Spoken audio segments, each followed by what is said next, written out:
Welcome to this edition of MLB This Week. Fangraphs play Kreskin and the National League to have the DH in the near future. All of this and more on the weekly MLB This Week podcast.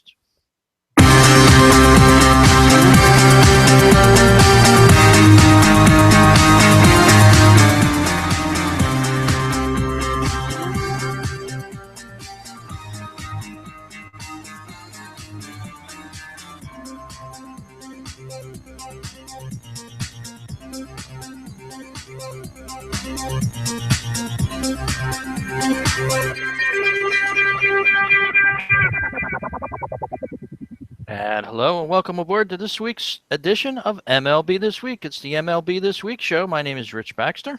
And I'm Gary. Hello, Gary. And another week down, another week closer to spring training. And we were just talking a little bit before the show. We finally got a little bit of the white stuff falling down in the air for winter here this year. That's what I don't want to see.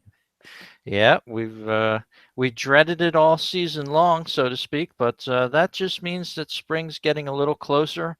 Old man winter trying to hold on to what he's got here, even though it's only the middle of January. But baseball will be right around the corner, and we just can't wait. And as usual, Gary, a whole lot of stories to talk about on baseball. Now that it's only, 78 days till opening day, it says here on baseballreference.com. They have a nice little counter there on their page. Wow, okay. So we're getting there, Rich. It's taking a while. It's going slow, but it'll come pretty fast, hopefully, once we hit spring training and pitches and catches. Yep, that's for sure. We got a whole great show to talk to you about on this edition of MLB This Week. Some of the stories you may have missed in the week of baseball. Of course, the news never stops. And Gary, you're first up here. You've got an interesting story here on scouts on endangered species. Well, Rich, yeah. A lot of these guys, these teams are going to analytics, and it seems like they're pushing the old-time scouts out. Remember Clint Eastwood in that movie Trouble with the Curve, and this came about because I had a guest on Mets Musings this week, and he was talking about Joe McIlvaine, and Joe McIlvaine was the general manager of the Mets back in the, I guess it was the mid to late 90s, and right before Steve Phillips, and he can't get a job in baseball, and this guy has been in baseball for 46 years. He can't get a job anymore.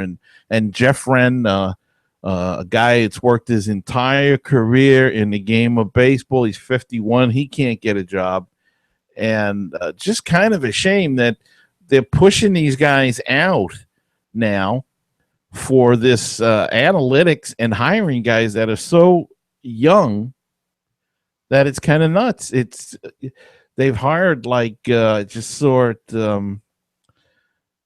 Major League Baseball had a scouting bureau, and they had one time 58 scouts. They're down to 17 and getting smaller.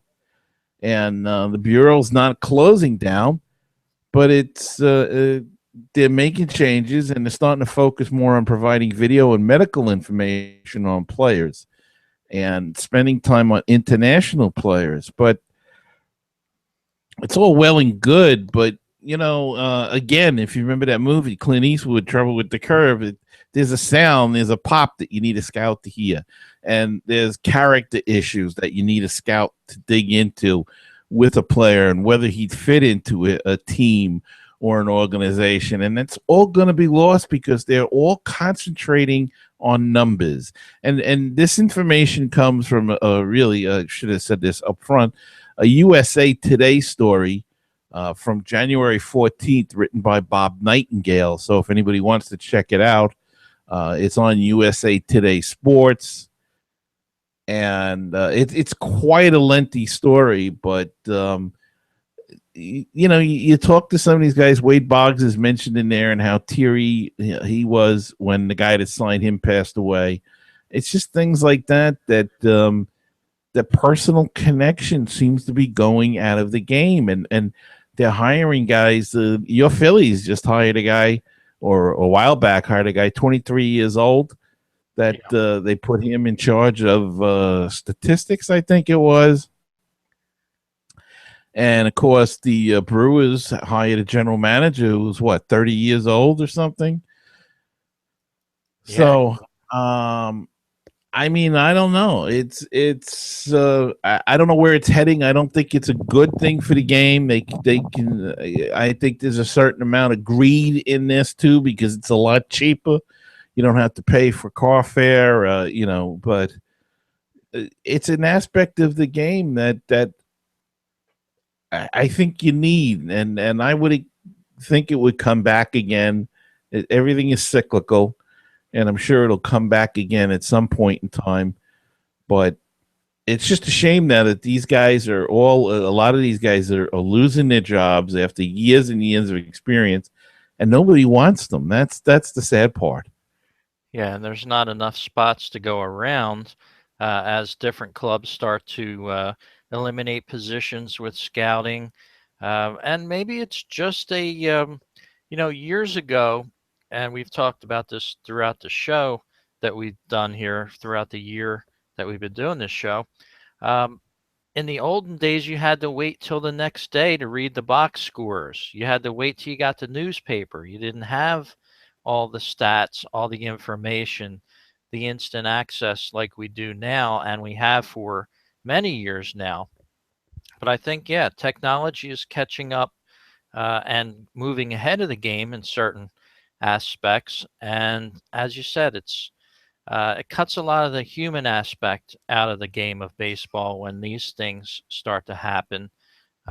Look at instant replay. Years ago, I was watching a replay of a game just the other day, and I saw a call made at first, and it was plain that the guy was out, but he was called safe.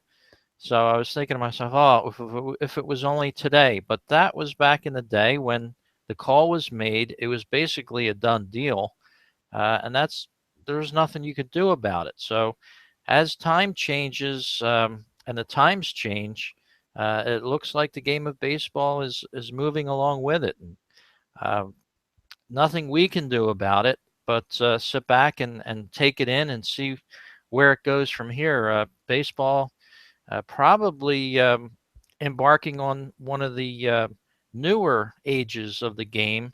It keeps reinventing itself in different aspects, especially on technology, as we've been talking about the game of on the MLB network when you have the graphics, how far a ball has been hit. Years ago, that was only relevant when a ball was hit into the second deck of these big bowl stadiums like the old Shea Stadium or Veteran Stadium. But now it's commonplace to see just about every home run marked out. Oh, that went, 400 feet or 410 feet. It left the stadium in 4 seconds. And it's just an example of technology and what they can offer viewers and listeners. And unfortunately, it looks like the scouts are becoming on the extinction list, possibly. Yeah, and I don't think it's good for the game, though. I think because you're gonna miss that human element, because you're gonna sign guys. There's a chance they could be signing guys sight unseen. Practically, I'm sure somebody will go out to see him. But you're gonna miss that. How does he react with his teammates? How it is he with the public, with the fans? All of Exactly. that kind of stuff is going to be lost, and it's just going to be numbers crunching. And I think we're going to be in for a stream of ball players that, frankly, aren't very good, because what happens is they won't be able to know, can this guy take pressure? Can this now? It's hard when you're scouting a high school kid anyway, but I go back to the movie. I go back to that where he keeps saying about a pop is the sound, is there's something special that you hear, and you don't get that with numbers. And even the movie Draft Day. I know it's a different sport, football, but they didn't draft that guy number one because he had character issues. Didn't his teammates? None of his teammates showed up for his birthday, his 21st birthday. So while it seems far-fetched and it's a movie, but these are the kind of things that scouts can dig up and find out as they talk to people and stuff. If you take that out of the game, all you got is numbers, and numbers can't tell heart. I would hate to think how many major leaguers would not have been major leaguers based on numbers. Maybe a guy like Pete Rose, maybe his numbers weren't that great, and he you know he wouldn't have been a major leaguer and gotten become the all-time hit king. I know the other stuff, but I'm just saying baseball wise now. Mm-hmm. And that's the kind of thing that could be missing. You're going to miss on this guy's not tall enough, because he doesn't fit into the number of a pitcher should be 6'5" now, or a first baseman should be 6'3". You know what I'm saying? All of that's going to be lost, and I think it's a shame. And I think they're going down the wrong road, these teams. But everything's a fad. If somebody wins with scouting, then they'll all be hiring scouts back. So I guess we're just going to have to wait and see. So they keep talking about this Moneyball, but I don't. Has a team really, since this come up, won anything? Has a championship team been made by Moneyball? I don't think so. Not recently, anyway. It seems to be something that's been eluding a lot of the teams that spent a lot of money. But as you said, look at Mike Piazza. He was drafted in the 62nd round of the MLB draft, probably as a favor to his godfather, Tommy Lasorda. He may never make it to the draft now that, he did have a friend in the organization of the LA Dodgers, but um, players like that just may not necessarily even be drafted now. So, yeah, going along with the lines that just looking at numbers, so on and so forth, it's going to make it interesting as time goes on with baseball, and we'll have to see how it affects the game. Yeah, it was certainly going to have some kind of effect on it, Rich. Another article making the rounds this week um, is the National League apparently lending some support for the designated hitter. Oh, Uh, a story appeared out of St. Louis. Cardinals GM says his support, rather, is increasing for the designated hitter in the National League. The article goes on to say maybe it's the passage of time, the desire for uniformity, some recent injuries that the Cardinals have faced. But yeah, it seems like every now and again you'll see an article pop up where support is lending itself to the National League, bringing in a hitter instead of having the pitchers hit. And as we've said many a time on the show, Gary, I don't think we're anticipating that with any great love for that. oh, I hope not. Not in my lifetime. I mean, I think get the designated hitter, and we've said this many times on the show, is probably the dumbest idea that anybody's ever had when it comes to the game of baseball. It's just plain stupid. It's not a position. I don't care. You can tell me, well, it's a position now. It'll never be a position in my mind. It's a guy that comes off the bench. He does not play the game. He comes up and hits every couple of innings. It is not a ball player. I'm sorry. It's just the way I feel. I think it's and I hope the National League never goes to this. And if the owners do, then that means they're really not listening to their fans, because every poll you ever see of National League fans always says no. They don't want it. So I don't understand where this guy's getting. Maybe in St. Louis, maybe they want it now because, well, maybe because they're whining. They got, we got hacked, or they got caught hacking, and they keep losing pitchers, and they keep blaming it on because of the hitting. Their own Adam Wainwright, who got hurt this year, said he wants to hit. These pitchers want to be hitters. They want to help the team. It adds to the excitement of the game. Ask anybody. It's easier to manage in the American League than it is the National League because you don't have a designated hitter in the National League. So it's much easier to be a manager in the American League. You don't have as many decisions with double switches and all of that kind of stuff. When to take a pitcher out. I hope to God it never happens, but I have a funny, scary feeling that it will happen sometime.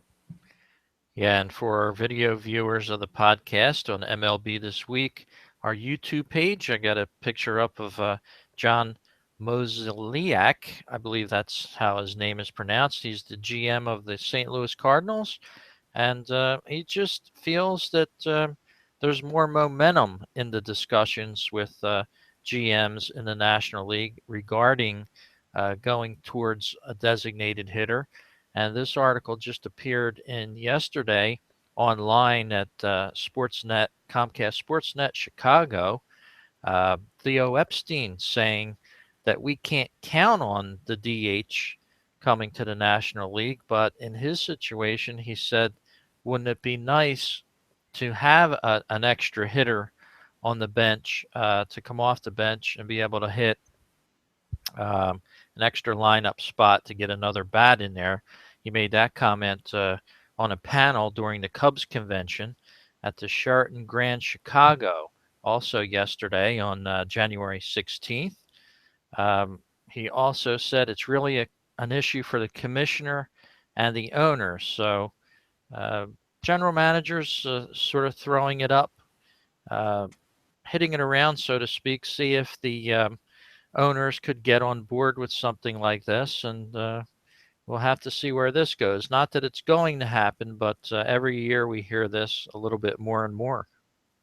Well, Chicago's got that guy that played butchered out in left field during the playoffs, but he can hit, and that's probably what the way they look. They wouldn't mind something like this now because they've got a couple of guys that can't, field worth anything, and they can stick them in as a DH. And but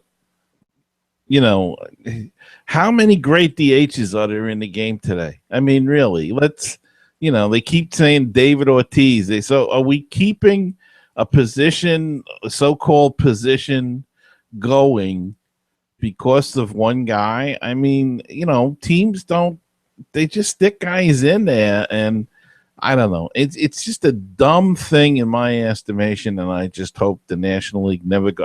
I don't even like interleague play because we have to use that stupid rule when we're in an American League ballpark.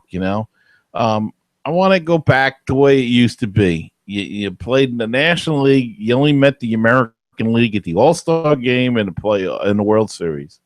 Yeah, it's been an experiment that's been fun. But yeah, I think it's ran its course with at least the National League doesn't get to play many teams out west more than once a year. They don't go like, for instance, the Phillies will only go to Chicago once per season because of interleague play. They'll only go to Wrigley once. They'll only go to the West Coast, like LA, once a season. So a lot of that gets lost with the National League rivalry in itself. So yeah, I'm totally for that. I've enjoyed some interleague play, but yeah, I think it's an idea whose time has passed already. Yeah, I couldn't agree more.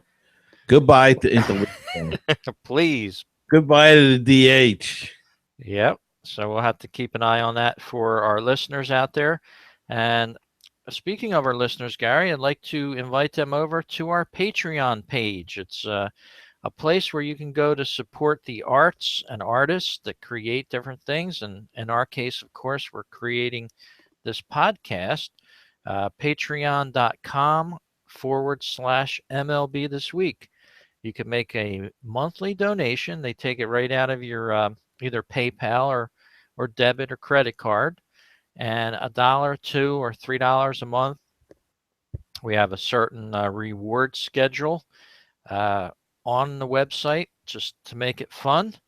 But I want to throw something out there. If somebody subscribes at $10 per month, they're going to have a pick on the video screen here of any one of my baseball books. You're going to take it right out of my library here, and I've got a couple good titles. So if you want to have that book in your hands, and of course you'll have a list after you sign up, do the $10 per month Patreon. You can cancel at any time, and we're going to mail you out a brand new baseball book, something that I'm sure you're going to enjoy. So just a way there to get some of our listeners to think about sponsoring the show, Gary. It's a fun thing, and I'd like to read a few of the names once they start sponsoring the show. It's interesting because some of our other uh, podcasts that appear on Baseball Talk Radio have a ton of listeners and a ton of people subscribing. So don't Mhm. miss your chance to support our show. Go right up to our website, MLBThisWeek.com. You can find a link that goes right to our Patreon page, and I know we'd appreciate it.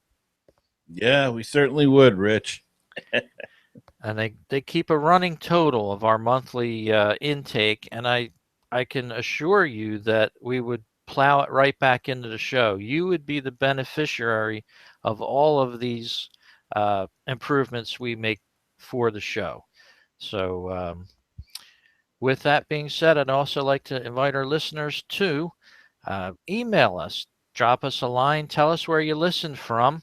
Let us know how you feel on some of the topics that we bring up. I know we're constantly telling you our opinions, but we'd love to hear your opinions on some of the issues and even some of your own issues that you'd like to talk about on the program here or have us talk about. We'd love to hear from you. Just go to our website, and our email address is very simple, talk at MLBthisweek.com. You can send it right from your Gmail or wherever you have your email account. And moving on with the show, Gary, you have a story on one of my sites that I check out throughout the year in baseball, and that's Fangraphs. Well, Rich, yeah, and here we go again with these numbers things. I'm not a big number guy, so bear with me. But Fangraphs apparently has published its 2016 win loss projections, and they have the Chicago Cubs with the best record in baseball. And I'm sorry to say, Rich, but they've got the Philadelphia Phillies with the worst record, and they have the Boston Red Sox winning the AL East and the defending champion Kansas City Royals finishing under 500. So there's been a lot of comments. People aren't crazy about these rankings or projections that they put out, but this is the new wave, I guess. You know, we used to do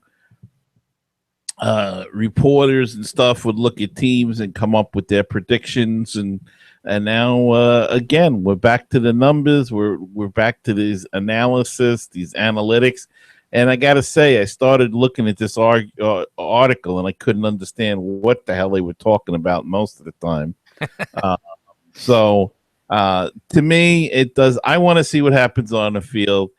This stuff means nothing to me. It's a projection, it's a prediction based on analytics, sabermetrics, instead of just going to a game in spring training and making your prediction that way. But for what it's worth, Fangraphs is out there with this new projection for 2016. Yeah, and we've seen that in the print edition and other Bill James annual baseball extravaganza is due out any time now. He makes predictions as well in all of his books, and there's a lot of different companies as well as online companies that do this. And as you said, Gary, a lot of it's a bunch of stuff that you could roll up in a ball and throw in a wastebasket and not miss anything. Uh, a lot of the numbers and especially the way they achieve these numbers are very skewed. But They do have a lot of fans. They have a lot of followers of that dig into the stats of baseball. I don't think there's anything wrong with it, but yeah, I would share your opinion and say that that's not all there is to baseball, and you just can't measure uh, a player's ability in numbers only. We've seen it throughout the years. It's always not the great guy that's going to earn $10 million a year, and even a few years ago, that was just a number that never got thrown around. Now your average guys are making 2, 3, 4, 5 million a year. You can be a bad pitcher and make $8 million a year. And if you're a So bad lefty, you could make 10. yeah, so it's good for the players. They've benefited from all this extra cash, and but as far as these numbers, Eh, I think they're too skewed. You can use them in certain ways, and they work against you in other ways. It's something to keep in mind, but I wouldn't put all your eggs in one basket. Evaluating players on the talents they have exclusively by numbers. Exactly. I mean, they have their place. They've always had their place. We've always looked at uh, batting averages and on base percentages, one loss records, and but now they're even getting away from that, and with these different algorithms and stuff that this is going to show you better. I, well, look, we did pretty good for 100 and some odd years going with batting averages and stuff. And now you're gonna reinvent the game and tell me that there are better numbers and I mean, listen to that guy on MLB sometimes. Brian Kenny has a show, and some of the stuff he comes up with is really ridiculous. I mean, he had guys going for the MVP that were like, I can't even. It was like, who was it that he said should be a candidate, and it was like some guy that would be like 130th on anybody normal people's list of MVP candidates. So I don't know. I'm not a numbers guy. I'm turning into the old man that chased the kids off the lawn, I guess, when it comes to this. But not for me. I'll go my old fashioned way, and I'll show you a better team with scouting and strictly numbers could ever put together. Yeah. For instance, for video viewers, I've been on the Fangraphs website trying to find the ranking of teams. I can't even find those for this year. So maybe it appeared in a different article, um, just put out specifically for that. But what they do a good job on Fangraphs is individual players um, in their preseason projections, things like that. Uh, that before, only a few years ago, you had to buy a book every year to read, like Bill James books or some other books that they put out there. But now, pretty well, there's all this information is online at one place or another, so you don't necessarily have to go out and buy these items anymore. They're right online for you to see. And also, Fangraphs does their own podcast. They have a show that we play from baseballtalkradio.com. So check that out as well. Um, some other baseball websites over the year we're going to bring up for you. One of my favorites is out of Philadelphia. It's called baseballreference.com. And that has a whole bunch of information on it as well. Some of it's sabermetrics, but most of it sticks to just the facts of different players and stats themselves, with a few sprinklings of sabermetrics. The less sprinkling, the better. That's for sure. Well, moving on with the program here, we've got another story. Um, and this story comes to us from South Florida, Gary. Anthony Bosch, who supplied both A-Rod and Ryan Braun with steroids, going to be out of jail soon. Wow. He That's He did his time, huh? Yeah, he had a sentence of 4 years for this, and because of his uh, cooperation, so to speak, with the prosecution, uh, Anthony Bosch, now who's 52, he founded an anti-aging clinic down in Florida, will be probably released in the next few days to a month, reducing his sentence down to 32 months. Of course, he's most famous for supplying A-Rod and Ryan Braun, who consistently said that he did not take steroids over the years, and eventually he did own up to it. He was eventually he was part of that, which is more recent. It doesn't go back to the early 2000s and the late 90s. This is more recent activity. Yeah, it's just well, he got caught, and the other guys paid their prices as well. He did his, and they've been suspended. A Rod and Braun, and did their sentence, if you will, and now he did his time, and he'll be out. So he gets a second chance. Maybe let's hope he picks a different line of work this time. Yeah, and not one including any baseball activities, I'm sure. But yeah, that's quite a story this day and age. And still, you read different comment lines about PEDs and things. A lot of the opinions of fans are that they'll never eliminate these from the game now. They're part of the game. The players will just try to be smarter in what they're using, not detected as much. But yeah, a lot of people's opinions are that the game will never be clean again.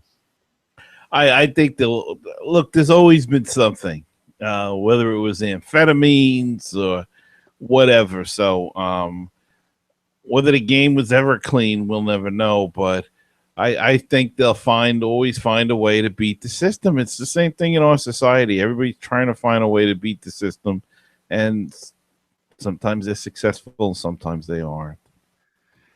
That's for sure. Not worth the not worth the possible implications that you may get for that. That's for sure. Yeah, the only thing is those big contracts, though, are they're quite a lure to take a chance and to break some rules and try to make yourself a better ball player. If you the difference between getting 6 million or 7 million and 18 million, boy, that's a lot of cash. Could be the difference between that Rolls Royce and that Corvette. So they're going for the Rolls Royce, Yeah. obviously. And let's see, we have another story up here, and this one brought a smile to my face when we exchanged our notes, emails here, Gary. Miggy and The Rock. Well, yeah, Rich, most of the MLB, the offseason is a time for improvement, extra swings in the batting cage, extra ground balls, extra elaborate workout routines. We spoke a little bit about Mike Trout's workout routine last week.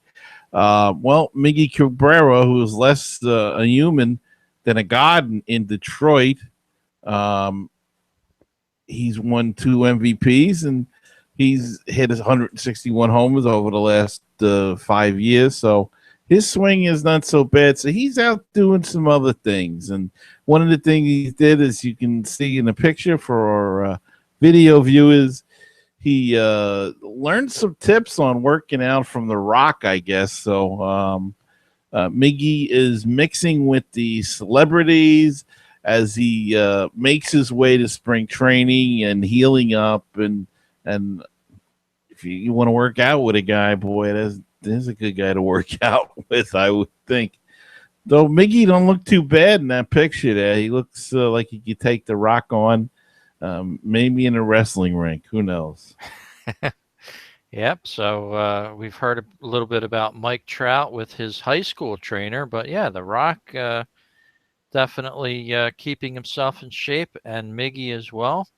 And that's what it's all about. A lot of these guys years ago, I don't think they kept themselves in the great shape that a lot of these athletes do today. And for all the reasons you just mentioned, Gary, that the 6 million, the 8 million, you do well, you're going to double it. There's so much incentive for these guys to stay in shape, extend their careers as long as they can, and some of them are taking advantage of it. Well, and Rich, years and years ago, these guys had to work in the off season. They didn't make the kind of money where they could just work out all the time and travel around and like David Wright was out in California for a good deal of time working with his back specialist and stuff.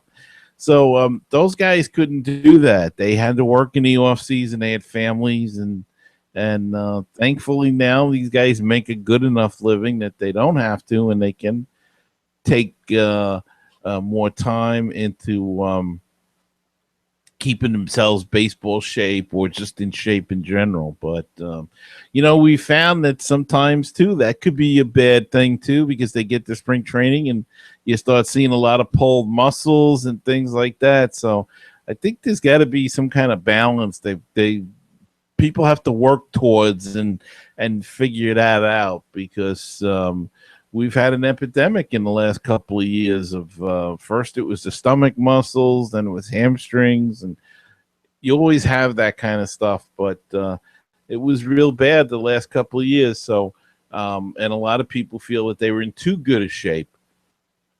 So, somebody will figure it out, the perfect regimen, and we'll go with that. Yes, they will. One guy that had some sort of a perfect regimen, this is an extra story I just added on.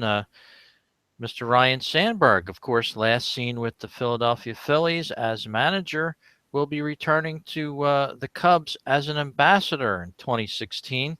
Haven't heard too much from Ryan Sandberg after he left the Phillies, and it's great for the game. I'm happy to see him resurface somewhere in baseball. Gary, I wasn't too sure that we'd see that anytime too soon. Yeah, and there's a guy that's really got a tail for two cities, doesn't he? Between Philly and Chicago, and um, loved and hated in both at different times. Probably, when he was managing the Phillies, he probably was hated in Chicago, but yeah, when he's with Chicago, he was probably hated in Philly.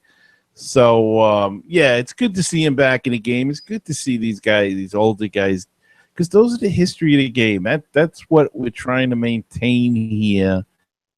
Um, and we need these guys to be involved in the game. When we were kids, well, and I'm a little older than you, so when I was a kid too, you saw a lot of these guys from the 30s and the 40s and the 50s, and they were involved in a game, and they would go to Cooperstown and every year the Hall of Famers and stuff, and now they're passing on. So that baton has to go to somebody else to perpetuate the game, and this is the kind of thing with these ambassadors now that these teams have and everything.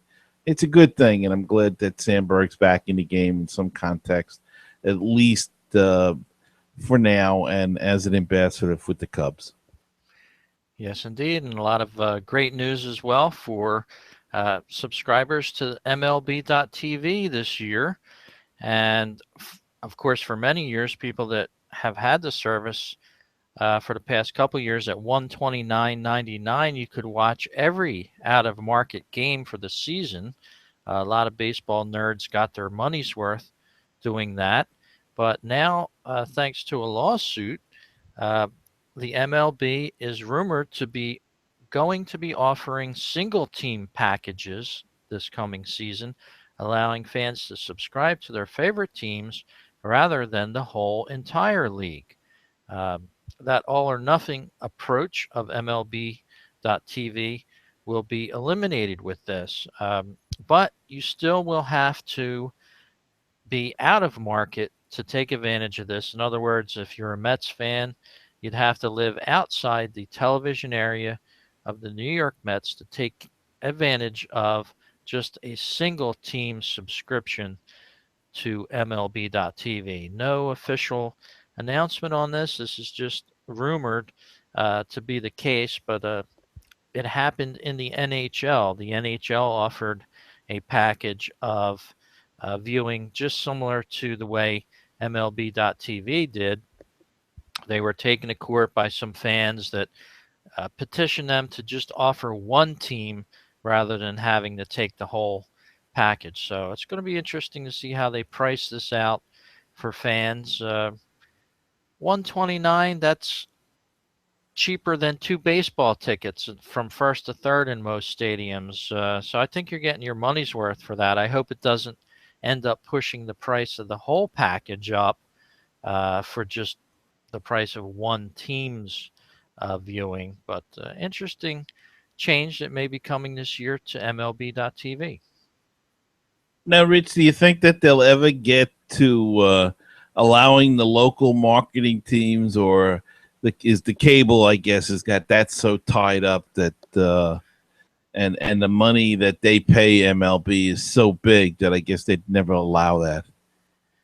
Yeah, I if currently I believe if you subscribe to specific cable operators, I believe you can still view your team's games online, depending on where you are and who the companies are, but not through MLB.TV. I think at one point um, we may see that, but it seems like they're protecting the local rights of the broadcast companies that are paying all these billions of dollars to have the right to broadcast on television.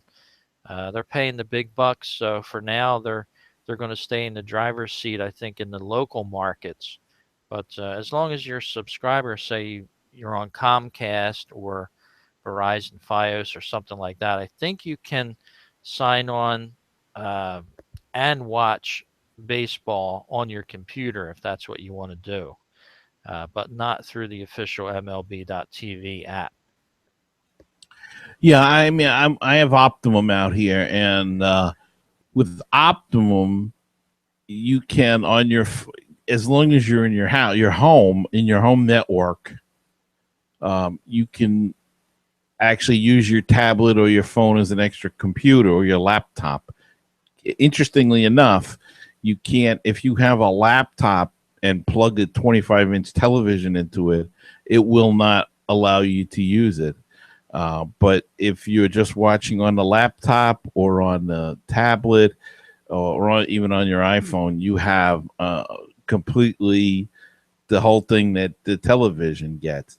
Um, my thing is that if you're away from home and you wish to watch the game for whatever reason, you don't get a chance to see it because they'll tell you you're not on the network, and so there's no really way of seeing it when you're unless it's a national game. Like I'll give you an example. Last year, my wife had surgery on opening day, and I was able to watch part of the game, Mets game, because they were on ESPN. They were part of the ESPN thing. So I was able to stream that, watch ESPN, I think it was on, and catch the game through that. Otherwise, I wouldn't have been able to see it at all. And I think that's something they have to work out. They have to figure out that, and they have the technology. If you're trying to watch it from the phone or something, I think they should allow you to watch it through MLB but I, I understand why they're trying to protect the rights of the local cable. Yeah, so maybe it's a victory for some fans that are out of market. They can only subscribe to one team's feed now instead of the whole season. Again, I think the whole season is pretty much a bargain at that price. But we'll see if indeed this becomes the case. Right now, it's just a rumor that it's going to happen, but a strong rumor at that, that player or fans are going to be able to view one team's feed over MLB.TV as opposed to having to take the whole package. So we'll see how that works out. And of And the course, package, I'm sorry, and the package was 129 in the past, and so I would think the one team would have to be a lot cheaper, right? yeah, you would think probably, if I had to guess, I would say probably $30, 29.95 sort of makes sense for something like that. Yeah, that's great. That's a good thing. There are a lot of Met fans in Great Britain, and so they can just take a package of that and for the Met game. So yeah, that's a cool thing. Yeah, so we'll keep an eye on that story, and as well a couple signings during the week. Some free agents still available, but Chris Davis signed his name to a 7-year deal with the Baltimore Orioles at $161 million. Quite a lot of money for him. A Yeah, couple other signings as well. Uh, some of the bigger names, but some of the bigger names are still on the board as well here, Gary, as we're just about a month away from spring training. yeah. Justin Upton's still out there. Yoenis Cespedes is still out there, and of course, everybody in New York is on their toes for that one because there are reports that maybe he'll take a 1 year deal if he's not getting what he wants anywhere else. As you say, the Orioles just signed Chris Davis. Arbitration time is in now too, and we're seeing a lot of cases settled already. Before it goes to arbitration, the Mets had about 6 guys, I think, that they've signed now, avoiding arbitration with them. I believe Dallas Keuchel had the biggest arbitration win ever. Well, he signed a deal, so he avoided the arbitration. So all this stuff's going to come in, building up to, of course, spring training, and we're a mere 32 days away, something around that range from pitchers and catches. Most teams, I believe it's February 19th is the reporting date. So for pitches and catches. So we're getting there, Rich. Yes, we are. And of course, Jake Arrieta still part of that arbitration. He's looking for 13 million. The team amount offered was 7.5 million. Halfway would be about 10.25 million, but so far no settled amount. Maybe he'll make it all the way through arbitration. And as you said, Gary, I'm looking forward to the next month, and then we'll be talking spring training baseball. Wow, getting exciting, and boy, it seems like that Arietta they really kind of tried to. That was come lowball him, huh? 7.5 million. That's really a low amount of money for a guy winning a Cy Young award, and the year he had 20-game winner. So they really lowball him there, but we'll see what happens with that. Yeah, anymore it seems like a middle reliever's getting $8 million anymore. So interesting to see what happens, and we'll be watching it for you, the listeners. Please stop by our Patreon page. Make it today. Make it $2 donation per month. We'd love to get you some more coverage and some more things we plan to do with this show. Gary, you have a great week, and we'll talk next week on the next edition of MLB This Week. All right, Rich. See you then.